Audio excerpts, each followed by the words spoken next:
Մարդկային հարաբերություններ բազմիցս խոսել ենք, շատ բարդ են, բազմաշերտ են, Աստծո խոսքի պրիզմակով մշտապես դրանք անց ենք կացրել և տեսել ենք, թե Աստված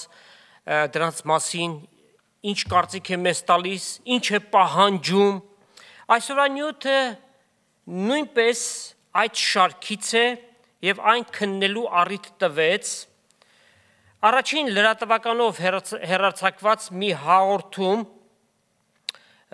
անկեղծ ասած ինձ առաջարկեցին, որ այդ հաղորդումը նայեմ և կարծիք հայտնեմ, ուրեմն երեկ կին վարողը մի լրագրող եւ մեկ հոգեբան ընդհանրապես խոսում էին հայկական ընտանիքից,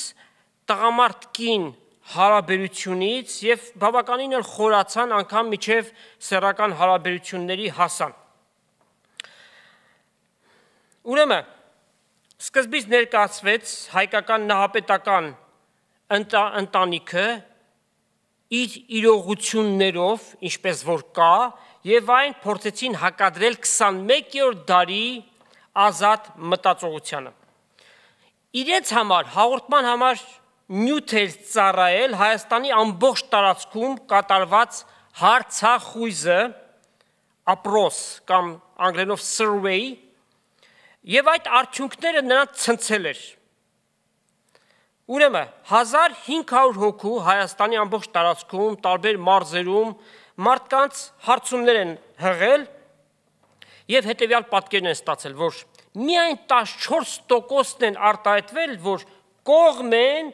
կնոջ միջև ամուսնություն սեռական հարաբերություններին։ 82%-ը դեմ էին արտահայտվել, այսինքն պահպանողական էին գտնվել, սակայն այդ մասսան կամ մարդկանց այդ խումբը բնորոշվեց որպես կոպիտ կարծրատիպ ունեցողներ, եւ միայն 4%-ը հստակ կարծիք չէին արտահայտել։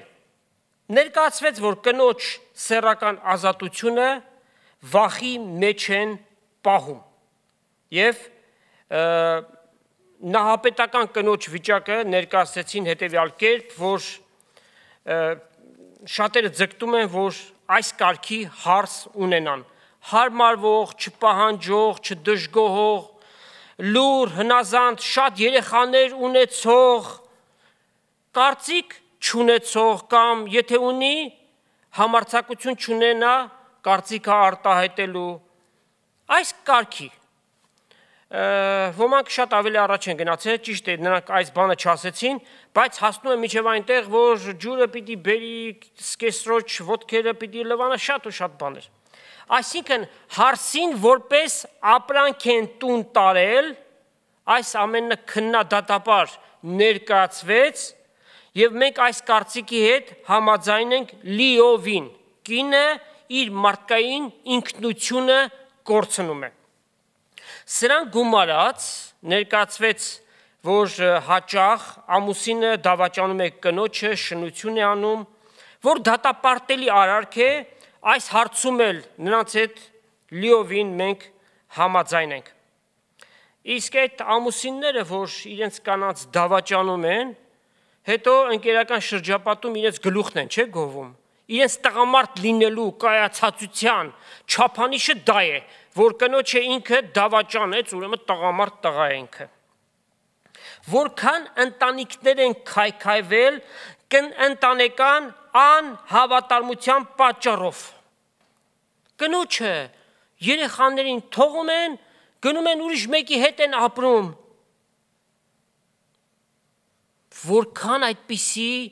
դեպքերի ականատես ենք լինում։ Երիտասարդ գեղեցիկ կնոջը թողած գնացել է, իրենից տարիքով մեծ, իր մայրիկի տարիքի մեկի հետ ապրում է։ Արտագնա աշխատանքի գնացողներ, խոպանչիները երկար տարիներ, տասնամյակներ գնում են աշխատանքի եւ ոչ բոլորը, մենք չենք մասսայականացնում, որ բոլորը այդպես են, բայց մի մասը, որոշ մասը այնտեղ ընտանիք են ստեղծում, կին, երեխաներ եւ նրանցից ոմանք էլ որոշում են, որ ընդհանրապես ետ չեն գալու։ Բանտանիքի հանդեպ պատասխանատվությունը, զրո պատասխանատվություն։ Միայն փող ուղարկելով չէ։ Դու այդ ընտանիքը ստեղծեցիր, բայց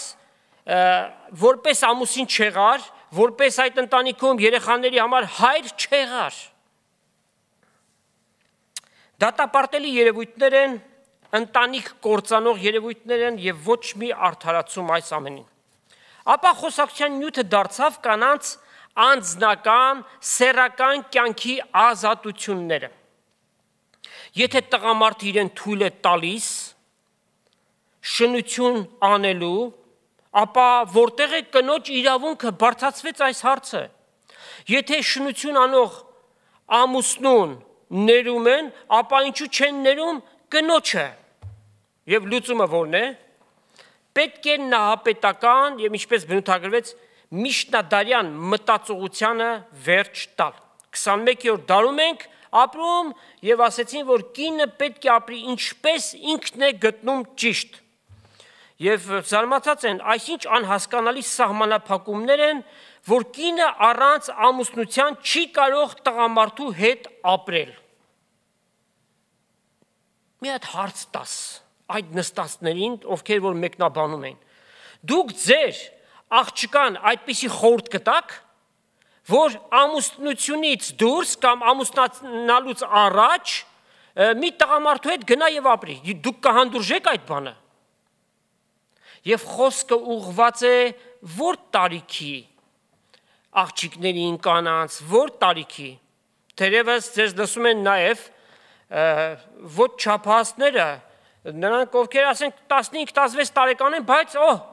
գիտակից են եւ մտածում են, որ հոգեբանը այսպիսի կարծիք է հայտնում, հետեւաբար կարելի է գնալ եւ մեկի հետ ապրել։ Նաև վրդովված էին, թե ԶԱԳՍ-ի թուղթը ինչ պիտի որոշի։ Այո, այդպիսի մտածողությամբ եթե գնան, ԶԱԳՍ-ի թուղթը իրենց համար ոչինչ է, բայց այն գոնե պետության արչև պարտավորություն է եւ պատասխանատվության զգացում վերցնել է, ընտանիք է կազմվում, սակայն նոր մտածողությամբ, այդպիսի մտածողությամբ, իհարկե որ ԶԱԳՍ-ի այդ թուղթ կոչվածը իրենց համար բարդություն է իրենից ներկայացնում։ Չէ որ այդպիսի մտածողությամբ անձերը հաճախ չեն երկարում իրենց զուգընկերների հետ եւ նորին են փնտրում։ Եթե նորին գնա, բա ամուսնության այդ պարտավորվածությունը, այդ ԶԱԳՍ-ի թուղթը ինչ պիտի լինի, հետեւաբար քաշքշուկներ պիտի լինեն, ավել լավ է որ դա չլինի։ Պսակվելու մասին ընդհանրապես խոսք չկար։ Եվ նաեւ խորհուրդ են տալիս բոլոր նրանց այն կանանց, ովքեր 200-ից 300,000 դրամ ամսական վաստակում են եւ շարունակում են ծնողների հետ ապրել, այսինչ նահապետական, այսինչ միջնադարյան մտածողություն է։ Մի ամաչի ասում է գործածի ազատությունը, քո կյանքով ապրի, ուրիշի ինչ գործն է քո կյանքդ։ Այո, ուրիշի գործը չէ քո կյանքդ, բայց տված խորհուրդը ինչպիսի խորհուրդ է։ Այն որ աշխարհում ֆեմինիստական շարժումը գնալով մեծ թափ է առնում, դա շատ ակնառու է։ Ազատ մտածողության անվան տակ կատարում են այդ ամեն բաները։ Այո, այդ ազատ մտածողությունը թող թափանցի մուսուլմանական երկրներ, թերևս այնտեղ շատ օգտակար պիտի լինի այդ կանանց համար, ովքեր որ հասարակության մեջ լուսանցքից այն կողմ են համարվում, այսինքն երկրորդ, երրորդ կարգի մարդիկ են։ Այդ հոգեբանը եւ լրագրողը որպես օրինակ բերեցին արևմտյան երկրներում գոյություն ունեցող սեռական ազատությունները։ Եվ ուզում են, որ այդ մոդելը նաեւ հաստատվի Հայաստանում, ինչու մեր մոտ էլ այդպես չվարվեն։ Անշուշտ այսպիսի գաղափար լսելուց հետո կարելի է պատկերացնել կամ կանխատեսել հայ տղամարդու խախտվող հոգեվիճակը։ Եվ մեկ անմիջապես գրառում առավ, մտածեք տղամարդկանց բարոյական դարձնելու, այլ ոչ թե երազեք ստանալ նմանատիպ հնարավորություն։ Այսինքն դուք ուզում եք ձեզ համար այդպիսի հնարավորություն ստեղծեք, ինչպես արևմտյան երկրներում, վարվում է, որ շատ նորմալ է համարվում։ Եվ գիտեք, աշխարհում հիմա թափ է առնում a new normal հասկացողությունը, այսինքն խելքից մտքից դուրս ինչ ուզում են անում են, ասում են սա նորմալ է, սա ընդունելի է, պիտի ընդունեք։ 60-ական թվականներին Արևմուտքում, մանավանդ Միացյալ Նահանգներում սկսեց free love, ազատ սեր շարժումը, հիպիականություն, նաև մասսայական թմրանյութերի գործածություն, երիտասարդություն ընկավ դրա մեջ։ ընտանիք հասկացողությունը սկսեց խարխլվել ու քանդվում է, շարունակվում է այդ process-ը։ Boyfriend, girlfriend հասկացողությունը դարձավ որպես ամուսնական կարգ։ Սկսեցին իրար հետ ծանոթանալ, կենակցել, երկրորդ boyfriend-ից մի երեխա, մի հատ էլ երրորդ boyfriend-ից, եւ այդ խեղճ երեխաների հայրերը հորիզոնում չկան։ Այսինքն անհայր պիտի մեծանան այդ երեխաները եւ ներկայիս էլ այդ կինը ապրում է 5-րդ boyfriend-ի հետ։ Ոչ մի օրինական բան։ Եվ հեշտությամբ 6-րդին էլ պիտի գտնի, հասկանում եք ինչ է նշանակում ժամանակակից մտածողություն։ Այսպիսի պատկեր կենթանական աշխարհում կգտնեք, որտեղ դրսում շունը իր սերին հակառակ գտնում է, որտեղ որ բռնում է, հին ֆրանսերենով ասած le pardon le manger եւ հետո հաջորդ մեկին եւ այս երևույթը շնություն այդտեղից է գալիս։ Ուրեմն բարոյականությունը որտեղից է սկսվում եւ սահմանը որտեղ է։ Քանի որ այդ ամենը մարդն է սահմանում, հապա երբ ուզի եւ որտեղ ուզի այդ սահմանը կդնի, կամ արդյոք սահման կա իրենց համար, թե ոչ։ Ուրեմն ինչ է կատարվում, shift անցում ավանդական ամուսնական կարգից եւ քաջալերվում է նոր ու ազատ մտածողությունը։ Իր կյանքն է ասում են, ինչպես կուզի, այնպես կապրի։ Այո, մեկը մյուսի կյանքի մեջ պետքություն չկա, որ խառնվի, սակայն արդյոք դրանք բարոյական հիմքերի վրա են։ Թե ընդհանրապես բարոյականություն ասած հասկացողությունը փոշիացել է։ Այս ամենը ինչ որ լսեցինք, որպես ազատ խոսքի իրավունք եւ արտահայտություն, պետք է որ հարգես, անգամ չես համաձայնվում, պետք է որ հանդուրժես tolerance անգլերենով, գիտեք այս բառը, tolerance բառը, հանդուրժել որ նշանակում է, ներկայիս կլսեք, մարդիկ գործածում են փոխանակ ասելու հանդուրժել, ասում են tolerant, ծիծաղելի է ուղղակի։ Ուրեմն անգամ չհամաձայնվելով այդ գաղափարների հետ, պետք է հանդուրժես, սակայն եկավ մի պարագա, երբ որ ասվեց, կրոնով կառավարում են մարդկանց, մեղքի զգացողություն են առաջացնում, որ իրենց հսկողության տակ պահեն։ Այդ պահից սկսած ծնվեց այս նյութը, որի մասին պիտի խոսենք եւ շարունակում ենք խոսել։ Շատ բարձ եղավ, որ նրանք անգամ կրոն եւ կենթանի հավատք իրար հետ չեն տարբերում, Աստծուն բոլորովին էլ չեն ճանաչում, թեև Աստծո անունն էլ օրական 100 անգամ տան։ Մարդ արարածին ստեղծած ամենակալ Աստված ինքն է դրել բարոյականության չափանիշները։ Մարդու կողմից դրանց ոտնահարումը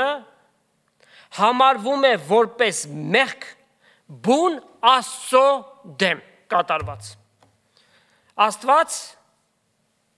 ինքն է ստեղծել ընտանիք հասկացողությունը։ Եկեք կարդանք Ծննդոց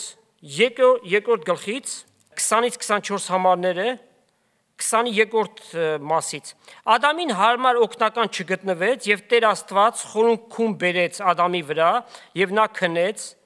անոր կողի ոսկորներից մեկ առավ եւ անոր տեղը միս լեցրեց եւ Տեր Աստված Ադամից առած կողի ոսկորը կին շինեց ու զանիկա Ադամին բերավ։ Ադամ ասավ. հիմա ասիկա ոսկորես ոսկոր ու մարմնես մարմին, ասիկա կին կոչվի, քանզի իր այրեն առնվեցավ։ Սրա համար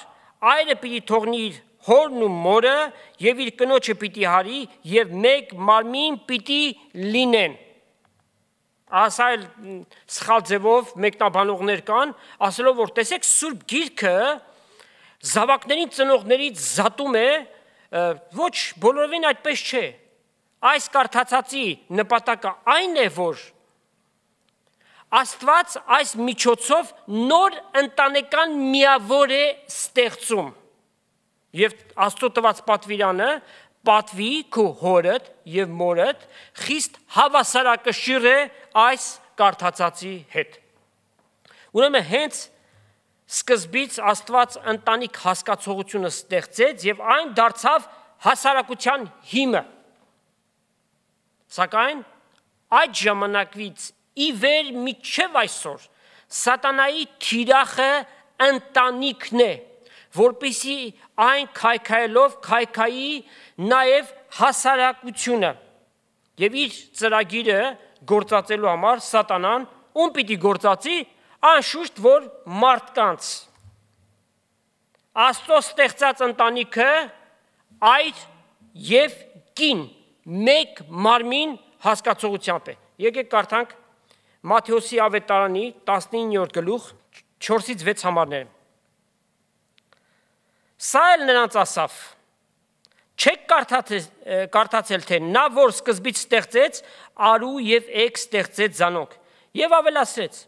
այսօր համար մարդը իր հորն ու մորը պիտի թողնի եւ իր կնոջը պիտի հարի եւ երկուքը մեկ մարմին պիտի լինեն ուստի այլ երկուք չեք հապա մեկ մարմին ուրեմն զայն որ Աստված միավորեց մարդը թող չզատի մարդը սատանայի գործիքն է դառնում եւ այդ զատելը ինքն է կատարում եւ նրանք ովքեր որ իրենց կանանց դավաճանում են եւ գնում են իրենք պատճառ են դառնում այդ ընտանիքի քայքայման ուրեմն այս կարդացածը ուրեմն ոչ միայն ծննդոցի մեջ այլ նաև նոր կտականի մեջ կարդացածը վերահաստատում է այն բանի ինչ որ հենց սկզբից դրվեց Սատանան Սոդոմի օրերից սկսած մինչև մեր օրերը այդ սոդոմական մեղքը տարածել է մարդկանց մեջ եւ այսօր արդեն ժամանակ եկել է եւ մեծ հաջողությունների էլ հասել են որ անգամ օրինական կարգավիճակ են ստանում մի շարք երկրներում եւ այդ գործընթացը շարունակվում է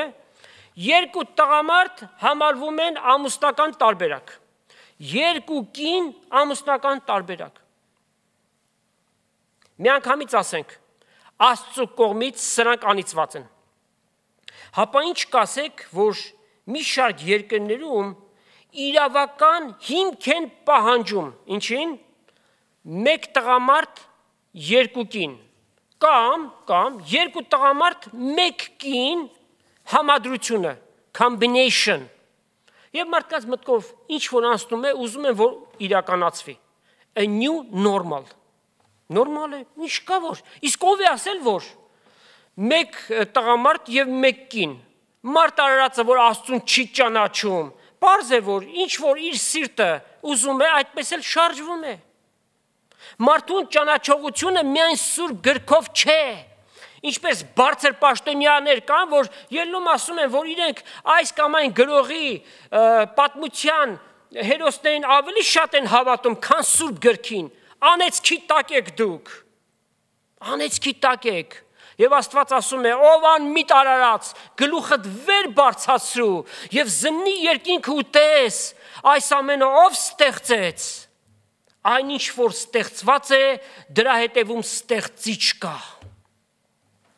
այնպես որ մարդ արարած դու քու սրտիդ ուզածի ձևով ես ուզում շարժվել բայց իմացիր Աստված քեզ դրա համար պիտի դատի եւ եթե երկու տղամարդ մեկ կին կամ մեկ տղամարդ երկու կին այս համադրությունները կան ինչու չլինի 3 գումարած 2 3 + 2 համանուն կինոյի սյուժեով տարբերակով այդպես էլ կլինի հա նպատակը որն է մեկն է բացել Աստծո ստեղծած ամուսնական ընտանեկան կարգը իսկ մարդը արդեն բացված է ծնունդով ի վեր բացված է որովհետև ադամական բնությունը իր մեջ է կրում հետևաբար ամեն տեսակ մեղքերով լեցված է ներկայացնում ենք աստվածային տեսանկյունները իր իսկ հաստատած հարաբերություններով Աստված դատապարտում է նախաամուսնական եւ արտաամուսնական սեռական հարաբերությունները այսինքն նախքան ամուսնություն եւ ամուսնության մեջ գտնվելով դրսում կատարվող սեռական հարաբերությունները։ Հայության մեջ անշուշտ նման բաները խոսելը, բարձրաձայնելը ցնցող բան է համարվում, սակայն սրանք հարցեր են, որոնք բացատրություն են պահանջում, մանավանդ որ հանրությանը տրամադրվում են այդ նոր մտածողության պիղծ գաղափարները։ Եվ մենք խոսում ենք ոչ թե մարդահնար սկզբունքների հիման վրա, այլ Աստծո սրբազան խոսքին կրտնելով։ Կարդանք Կորինթացիներին գրած առաջին նամակի 6-րդ գլուխ 18 համարը. Պոռնկությունից փախեք, ամեն մեղք, որ մարդ կգործե, իր մարմնից դուրս է, բայց նա որ կպոռնկանա, իր մարմնի դեմ կմեղանչի։ Սա բուն Աստծո դեմ կատարած մեղք է։ Նաև 7-րդ գլխի առաջի 5 համարներում Աստված ընտանիք հասկացողությունը երբ որ դրեց, ընտանիքի վերաբերյալ, նաև անգամ անկողնու վերաբերյալ ամեն բաները ասվեց։ Կարդանք 7-րդ գլխի 2-ից 5 համարները Աստված հաստատել է ընտանեկան կարգը եւ նաև այս ամեն բաները խոսում է մարդուն։ Բայց պոռնկությունը արգելելու համար ամեն մարդ թող իր կին ունենա, այսինքն ամուսնանա, եւ ամեն կին իր այրը, ամեն բան թող լինի օրինական սկզբունքներով Աստծո եւ մարդկանց առջև։ Այրը թող իր կնոջ պարտքը վճարե, նույնպես կինն էլ իր երկան, կինը իր մարմնին չի իշխում, հապա այրը, ինչպես այրն էլ իր մարմնին չի իշխում, հապա կինը, որովհետև ինչ ասվեց, այր եւ կին մեկ մարմին են դառնում։ Մեկս մեկ մի զրկեք, եթե ոչ միաբանությամբ, ատեն աղոթքի պարապելու համար եւ նորից իրարու դարձեք, որպիսի սատանան ձեզ չփորձե ձեր անժուշկալության համար։ Շնություն եւ պոռնկություն։ Ինչպիսի տարբերություն կա սրանց մեջ։ Երևույթը նույնն է, կարգավիճակը տարբեր։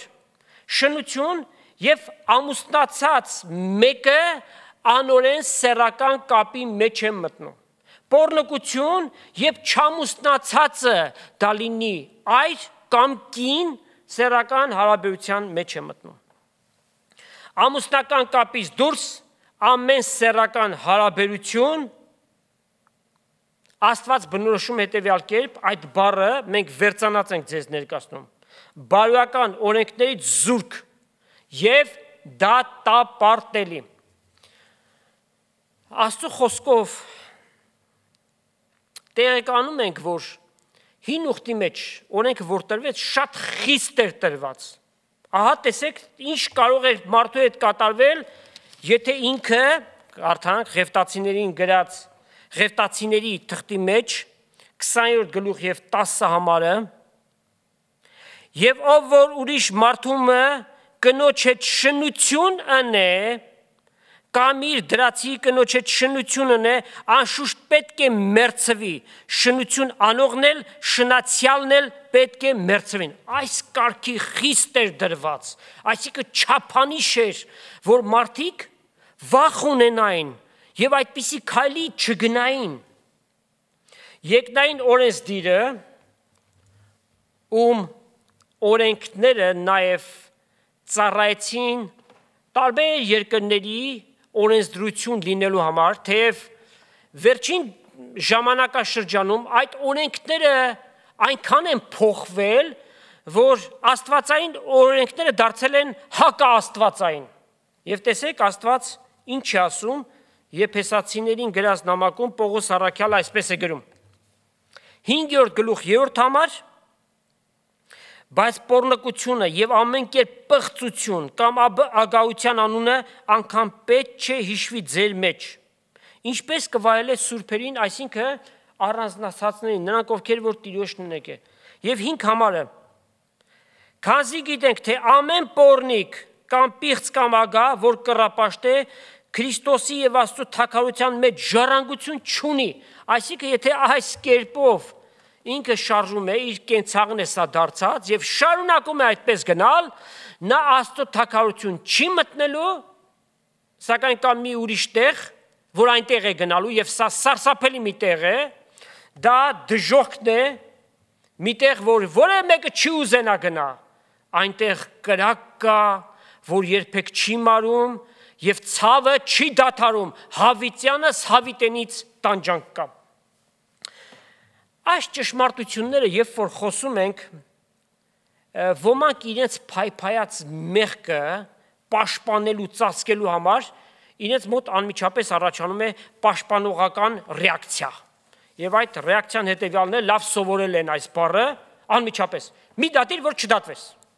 Քավլիցի, որ մենք դատենք, քավլիցի, Աստված է դատողը։ Մենք ասում ենք ճշմարտությունը, որ դուք թոթափեք այդ կործանարար մեղքը, մեր ամբողջ նպատակը սա է։ Թե չէ մենք ինչ գործ ունենք ուրիշի կյանքերի մեջ մտնելու։ Բայց երբ որ այդ վտանգը տեսնում ենք, որ կործանարար է ոչ միայն այս կյանքի, այլ ամբողջ հավիտենականության համար, չենք կարող լուռ մնալ։ Մենք ճշմարտությունը ասում ենք, ընդունելը կամ մերժելը դա ձեր գործն է։ Այսպիսի ընթացքով գնացողներին հաճախ սատանան իրենց ականջին գալիս ասում է, դե քեզ փրկություն չկա։ Հետևաբար, եթե չկա, դե ընկել է սրա մեջ, այսպես էլ գնա։ Բայց Աստված իր շնորհքի համեմատ ասում է, կա փրկություն քեզ։ Այդ իրավիճակից փրկվելու հնարավորություն կա։ Հետևյալ մեկ պատմությունը թերևս ոմանց պիտի օգնի ձերբազատվելու այս կարգի մեղքի ճիրաններից։ Հովանու ավետարան 8-րդ գլուխ 1-ից 11 համարները։ Հիսուս Ձիթենյաց լեռը գնաց, երբ առավոտյան նորից տաճարը եկավ, բոլոր ժողովուրդը իրեն կգային եւ ինքը նստել ու կսովորեցներ նրանց։ Դպիրներն ու փարիսեցիները շնության մեջ բռնված կինը բերին անոր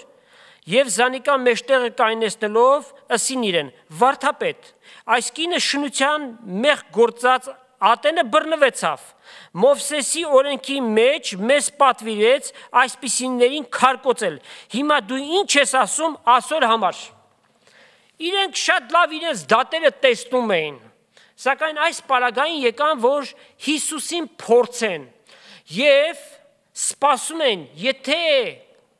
օրենքին հակառակ մի բան ասի, գնային եւ իրեն մեղադրեն դրա մեջ, ասեն Աստծո տված օրենքն է այս մարդը խախտում։ Ասիկա կսեին զանիկա փորձելով, որպեսզի անոր վրա ամբաստանություն ունելու առիթ ունենան, բայց Հիսուս դեպի վար ծռելով մատով գետնի վրա կգրեր։ Ինչ էր գրում։ Մաթեմատիկական բանաձև էր։ Շատերի կարծիքն է եւ շատ հնարավոր է, թեև բացահայտորեն չի գրված, որ Հիսուս այդ պահին, նրանք ովքեր որ այդ կնոջը մեղադրում են, նրանց մեղքերն էր հատ առ հատ գրում գետնի վրա, որպեսզի նրանց ցույց տար, ահա դուք սա եք, եւ դուք եկել եք ուրիշին եք մեղադրում։ Սակայն երբ ստիպեցին հարցնելով իրեն, վեր նայեցավ եւ ըսավ անոց. ձեզ մե անմեղ եղողը առաջին քար անիկա թող ձգի անոր վրա։ Եվ նորից ծռելով գետինը նրա վրա կգրեր։ Անոնք այս լսելով իրենց խշմտանքից հանդիմանվեցին, մեկիկ դուրս ելան, ծերերից սկսած միջև հետինները։ Հիսուս մենակ մնաց եւ կինը մեջտեղ կայնաց։ Հիսուս վեր նայելով ու կնոջմեն զատ մեկը չտեսնելով անոր ասավ. ով կին, ուր են անոնք, որ քու վրայովդ ամբաստանություն կնեն, մեկը քեզ չդատապարտեց։ Անիկա ասավ. ոչ մեկը, Տեր։ Հիսուս ասավ անոր. ես էլ չեմ դատապարտել քեզ, գնա ու ասկի հետո մեղք մի գործեր։ Ուրեմն կնոջ միայն այդ արտահայտությունը Տեր ինչ է նշանակում, որ նա Հիսուսին որպես Աստված ընդունեց եւ Տեր Հիսուս իրեն այդ խոսքը որ ասաց գնա մեղք մի գործիր, ճշմարիտ թարգմանությունն է հեռացիր մեղսալից կյանքից։ Այսինքն սիրելի հայրենի, եթե դու այդպիսի մեղքի մեջ ընկած ես, որքան ժամանակ էլ ուզում է լինի, այս պահին, եթե դու որոշում ընդունես, որ այլևս այս ընթացքով չես գնալու եւ Տիրոջը գաս եւ չշարունակես այնինչ որ անում էիր, Հիսուս քո բոլոր մեղքերը կների։ Եթե այդ բանը անես անկեղծությամբ եւ հստակ որոշումով։ Եվ Հիսուս ասաց. չեմ դատապարտում քեզ, ինչու՞։ Միթե այդ կնոջ արածը դատապարտելի չէր։ Այդ պահին եւ ներկայիս Հիսուս փրկիչ է։ Հովանու 3:17 համար վասնզի Աստված իր որդուն չղրկեց, որ աշխարհը դատի։ Այսինքն մարդկությանը դատելու համար չղրկեց Հիսուսին, որպեսզի աշխարհը նրանով փրկի։ Ներկայիս Հիսուս փրկիչ է։ Մենք գտնվում ենք շնորհքի շրջանում։ Հիսուսի բերած ձերի փրկությունը բոլորի համար է, նրանք ովքեր որ հավատքով այդ փրկությունը կընդունեն։ Հիսուս իր ձեռքերը պարզած ասում է. ինձ եկեք բոլոր հոգնածներ եւ բեռնավորվածներ, ինչով բեռնավորված, մեղքի ծանրությամբ բեռնավորված, ինձ եկեք եւ ես ձեզ հանգստություն պիտի շնորհեմ եւ ես ձեզ պիտի փրկեմ ձեր մեղքերից, մահից, գերեզմանից, դժոխքից, ինչպես հավիտենական կյանք տալով։ Խոստովանիր սիրելիս քո բոլոր մեղքերը Տեր Հիսուսին, անկեղծությամբ, մեղքով լեցուն սիրտդ, այո, լեցուն սիրտդ Աստծո առջև բաց, բոլորի սրտերն են այդպես, ադամական սիրտը այդպիսին է, սիրտը ամեն բանի չար եւ խիստ խաբեբայ է, ով կարող է նրան հասկանալ, եւ մեղքի բոլոր տարատեսակները մարդու սրտի մեջ կան, ուրիշ հարց է որ մարդը այդ մեղքերից շատերը իր կյանքի մեջ երբևէ չի գործածում կամ գործադրության դնում, սակայն դրանք բոլորը փաթեթով, փակիջով ադամական բնության մեջ դրված են։ Խնդրի Տեր Հիսուսին, որպեսզի քո մեղքերը ների, քո իսկ բառերով, ինչպես որ խնդրված կներկայացնես, ասա Տեր Հիսուս, խնդրում եմ, իմ մեղքերը ների ինձ ազատագրի այս ընթացքից։ Եվ եթե իրապես հաստատական որոշումով դու գնում ես նրան եւ անկեղծությամբ խոստովանում ես Հիսուս Քրիստոսի արյունը քեզ բոլոր մեղքերից կսրբի։ Այդպես է ասում Աստծո խոսքը, եթե խոստովանեք ձեր մեղքերը, հավատարիմ եւ արդար է նա ձեր մեղքերին թողություն տալու։ Ինչպես պիտի տա այդ թողությունը։ Իր իսկ արյունով, որտեվ առանց արյուն թափվելու մեղքերի թողություն չկա։ Ուրեմն այդ արյունն է, որ սրբում է մեղքերը։ Մենք մեր մեղքերի փոխարեն պիտի մեռնեինք, բայց Հիսուսին հավատալով Հիսուսի արյունը մեր մեղքերը սրբում է, սա է ամբողջ մեխանիզմը։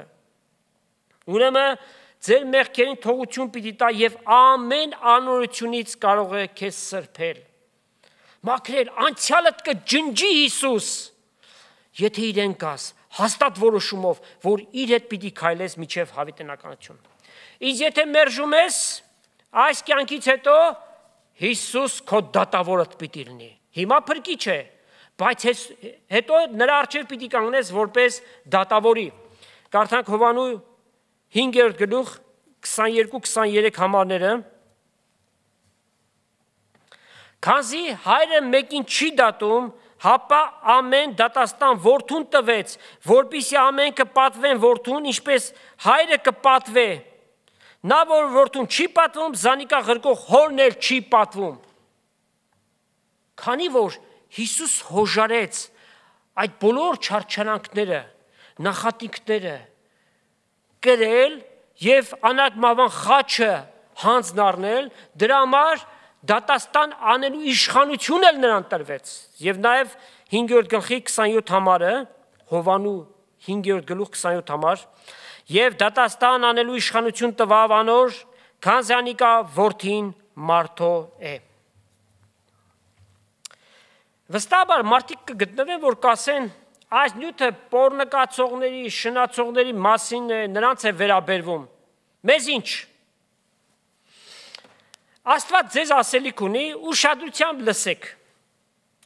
Ուրեմն ասում ես, որ պոռնկություն եւ շնություն չես արել։ Այդպիսի շատ մարդիկ կան։ Ընտանեկան հավատարմությամբ, իրենց ընտանիքի համար լավ հայր են եղել, լավ ամուսին են եղել, երբեք չեն դավաճանել։ Շատ շատերի կգտնենք։ Շատ շատերի կգտնենք։ Ուրեմն գործնականորեն այդ մեղքը դու չես գործել, գործնականորեն։ Սակայն տեսնեք, թե Աստված ինչ է ասում։ Մատթեոս ավետարան 5-րդ գլուխ 27-ից 29 ամաները։ Տեր Հիսուս է խոսում։ Լսել եք, որ ասվեց, շնություն մինեք, բայց ես ձեզ կսեմ, ով որ կին մարդու նայի անոր ցանկալու համար, անիկա իր սրտի մեջ շնություն արավ նրա հետ։ Նույն բանը պատկերացրեք, եթե մեկը այլ մարդու է նայում, նույնն է պատմությունը։ Արդ եթե քո աչքդ քեզ կգայթակղեցնե, հանես անիկա ու քեզ մեջ ձգե, վասնզի աղեկը քեզ որ անդամներից հետ մեկը կորցվի, բայց դու բոլոր մարմինը դժոխքը չձգվի։ Ինչ է նշանակում աշկդ հանի։ Չի ասում վերցրա դանակը աշկդ փորի հանի։ Գործառությունից դուրս հանի։ Այսինքն մի նայի ցանկալու համար, այսինքն նայելը շատ բնական է, հիմա մեր 4 կողմը նայում ենք, անցնում ենք։ Նայեցիր անցի,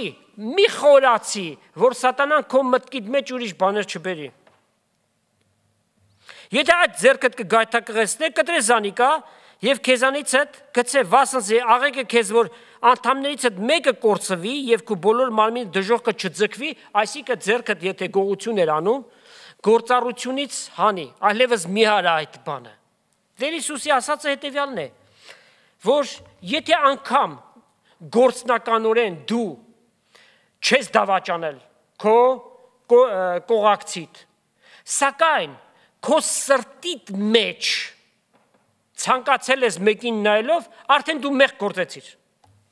Եվ դու հիմա հակադարձում ես ասելով. Այս զառամյալ տարիքին էլ ինչ նայել։ Այգում թոշակառու նարդի խաղացողների աչքերը ավելի շատ անցնող կանանց են, քան թե նարդի տախտակին։ Եթե ամբողջ կյանքումդ գոնե մեկ անգամ նայել ես ցանկալու նպատակով, չասես չի եղել, նպատակով արդեն մեղավոր ես։ Հետևաբար այս նյութը նաև քեզ է վերաբերվում,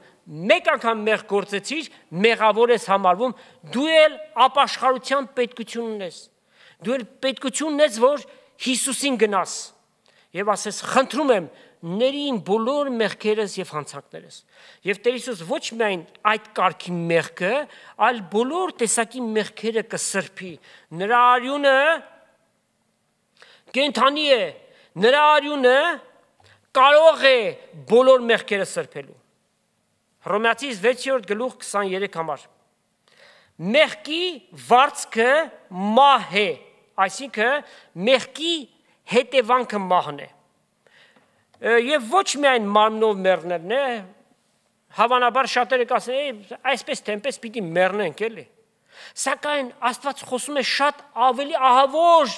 մի մահվան, որ է երկրորդ մահը, հոգևոր մահ, որ դրա արդյունքը դժոխք գնալ ապա ծծումբով այրված կրակի լիճը։ Թերևս այս կարգի նյութերը եւ այս ուղղորդած խոսքերը ձեզ որ լսում եք, ոմանց համար միգուցե անգամ թշնամի էլ մենք նկատվենք, բայց միևնույնն է, մենք պիտի այս բաները ասենք, որովհետև այս ամենը ձեր փրկության համար է, ձեր օգուտի համար է, եւ իրապես մեր հայ ազգի համար ցավ ենք քաշում։ Ինչպես Աստված չի ուզում, որ բոլոր մարդիկ կորցվեն, այլ ուզում է, որ բոլոր մարդիկ փրկվեն եւ հավիտենական կյանք ունենան, այնպես էլ մենք ուզում ենք, որ մեր առաջին քրիստոնյա կոչված ազգը ոչ միայն քրիստոնյա լինի անունով, այլ էությամբ, իրողությամբ, փոխված սրտով, Աստծուն ճանաչելով, նրա հետ քայլելով, ասա է մեր նպատակը։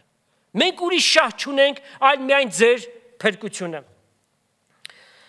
Մենք նախընտրում ենք խոսել ճշմարտությունը, որքան էլ որ այն ցավեցնող լինի, քանց թե ձեր ականջին հնչող հաճելի խոսքեր, որ անշուշտ որ կեղծավորություն պիտի նկատվի։ Կորինթոսի եկեղեցին լեցուն էր բազմաբնույթ մեղքերով։ Եկեղեցու անդամները նախկին հեթանոսներ էին, ովքեր եկեղեցի գալով իրենց հետ բերել էին նաև իրենց վարք ու բարքը,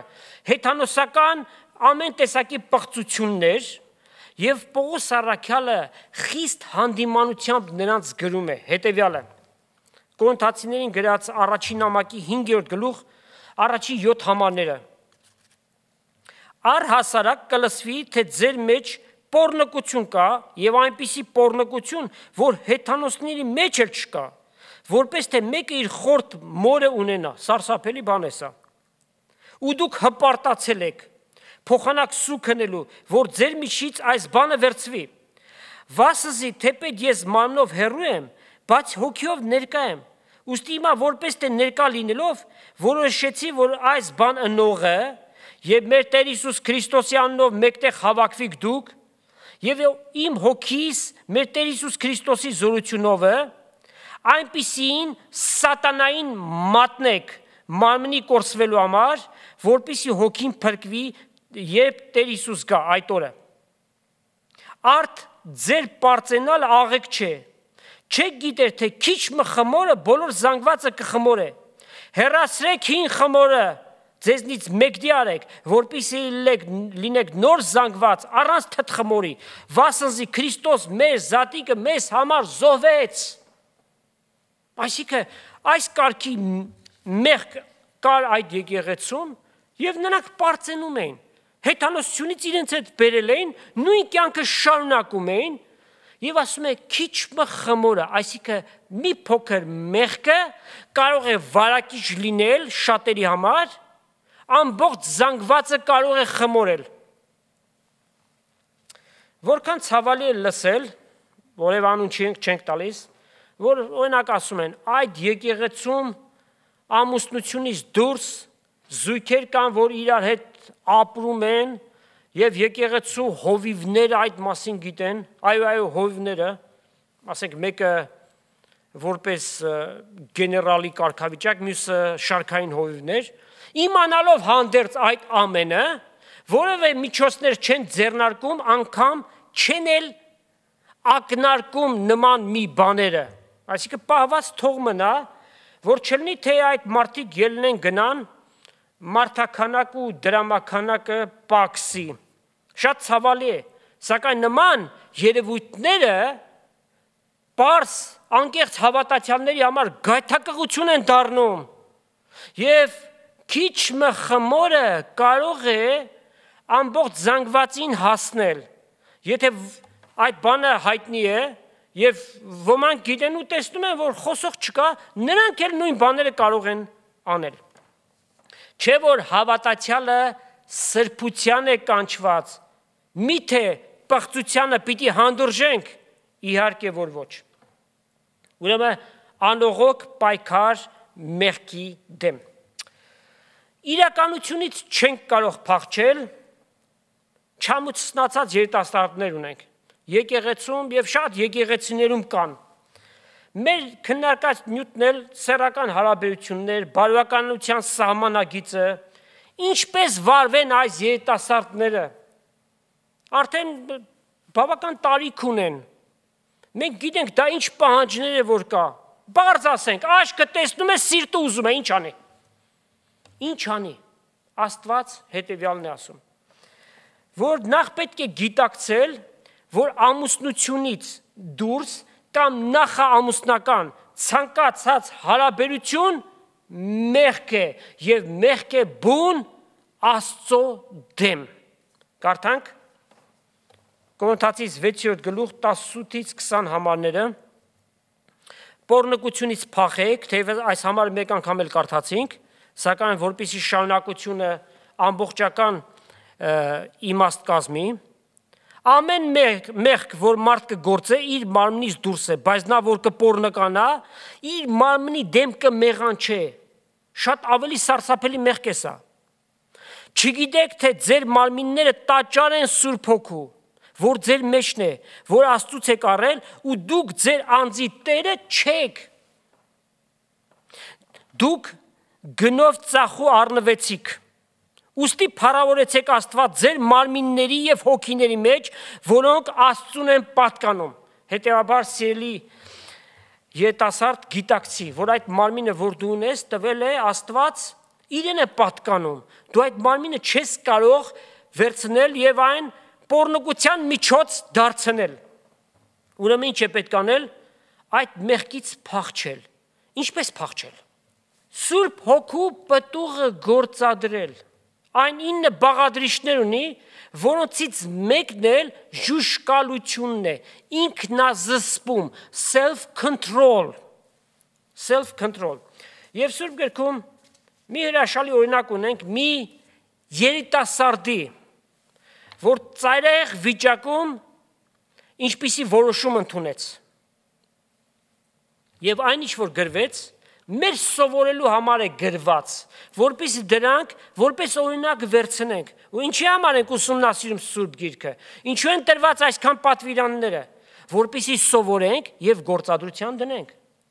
Երիտասարդ Հովսեփը, Պետապրեսի կինը իր վրա աշկ էր գցել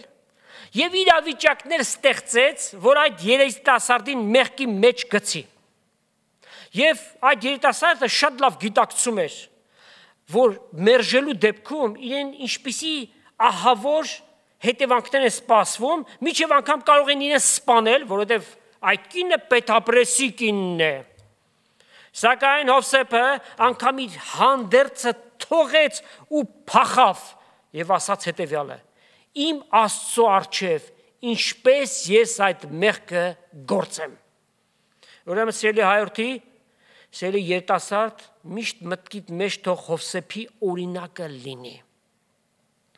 Այո, հասկանում ենք,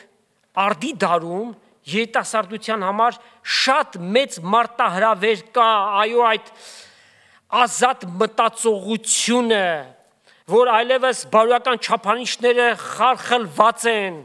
որ մարդիկ իրենց համար են չափանիշները ստեղծել, a new normal, իրենք են որոշում, ինչը ինչպես, հասկանում ենք ձեզ, շատ դժվար է ձեզ համար, սակայն, շատ կարևոր է, որ գիտակցական մոտեցումով զգացմունքներին հաղթեք և կարող եք դա անել։ Եվ Աստված ձեր մեջ դրել է ձեզ համար ամենամեծագույն օգնականը Սուրբ Հոգին, որ ձեզ պիտի զորացնի, ձեզ պիտի օրհնի, որպեսզի այդ մեղքը չգործելով դուք Աստծո օրհնությունները քաղեք հետո։ Անպայմանորեն դուք կարող եք հաղթել, եթե գործածեք Սուրբ Հոգու զորությունը։ Պողոս առաքյալի խորհուրդը Տիմոթեոսին, Տիմոթեոսն էլ երիտասարդ մեկն էր, հետևյալն է գրում, երկրորդ նամակում, երկրորդ գլուխ 22 համար, երիտասարդական ցանկություններից փախի, ինչ է սա ասում, այսինքն փախի ինչպես, հանկարծ եթե մի հատ աղջիկին տեսնես 100 կիլոմետր հեռու գնա, ոչ, դրա մասին չէ խոսքը, այլ մի կենտրոնացի, այդ խայծը, որ սատանան կարող է բերել, մի վերցրու, կրնակ դարձրու մեղքին, ու գնա արդարության, հավատքի, սիրո, խաղաղության ետևից նրանց հետ, ովքեր որ Տիրոջ անունը կանչում են մաքուր սրտով։ Եթե քո ընկերական շրջապատը քո գաղափարներդ ունեն, աստվածավախ են, և դու նրանց հետ ես հարաբերվում, դու այս փորձություններից կանցնես պատվով դուրս կգաս, հաղթանակած դուրս կգաս, բայց եթե քո ընկերական շրջապատդ և այդ ընկերները հավատքից հեռու են և հաճախակի էլ դու մասնակցում ես նրանց փարթիներին, շատ պարարտ հող ես ստեղծում այն բանի, որ սատանան անպայմանորեն պիտի դրդի, որ դու այդ մեղքի մեջ ընկնես։ Ուրեմն դու վարվի Հովսեփի նման։ Դու լսի այն պատգամը, որ տրվեց Տիմոթեոսին, երիտասարդական ցանկություններից փախիր։ Ավարտենք այսօրվա նյութը։ Բարոյական չափանիշները հաստատել է Աստված, սահմանագիծը ինքն է դրել եւ այն հավիտյան չի փոխվելու։ Իսկ այդ չափանիշները խախտողները անպայմանորեն պիտի դատվեն։ Ուստի զգուշացեք, ճանաչեք Տիրոջ կամքը եւ հարգեք նրա դրած բարոյական օրենքները։ Այսքանը։ Աստված օրհնի իր խոսքը եւ ձեզ բոլորից Տեր Հիսուս Քրիստոսի շնորհքը, Հայր Աստծո սերը եւ Սուրբ Հոգու հաղորդությունը Աստծո ժողովրդի հետ լինի։ Ամեն։